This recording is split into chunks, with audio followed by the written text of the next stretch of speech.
Hi friends, இப்போ நம்ம பார்க்க போகிறது கத்திரிக்காய் வறுவல் தான் பார்க்க போகிறோம். ரொம்ப டேஸ்ட்டாக இருக்கும், ரொம்ப குயிக்காக செஞ்சிடலாம். கத்திரிக்காய் மோஸ்ட்லி பார்த்தீங்க அப்படின்னா சின்ன பசங்கள்லாம் சாப்பிட மாட்டாங்க. பட் இப்படி செஞ்சு கொடுங்க, கண்டிப்பாக சாப்பிடுவாங்க. நல்லா முத்தின கத்திரிக்காய் இல்லாமல் கொஞ்சம் நார்மல் கத்திரிக்காவாக எடுத்துக்கோங்க. அதை கொஞ்சம் மெலிசாக கட் பண்ணிக்கோங்க.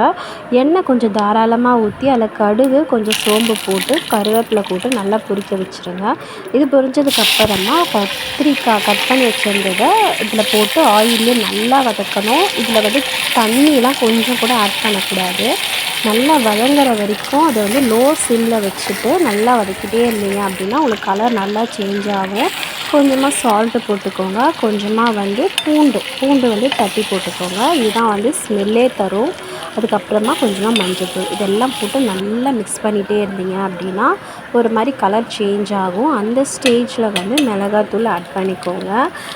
காரம் வந்து கொஞ்சம் கம்மியாகவே போடுங்க, ஏன்னா குழந்தைங்கெல்லாம் சாப்பிட்ணும் இல்லையா, அதுக்காக.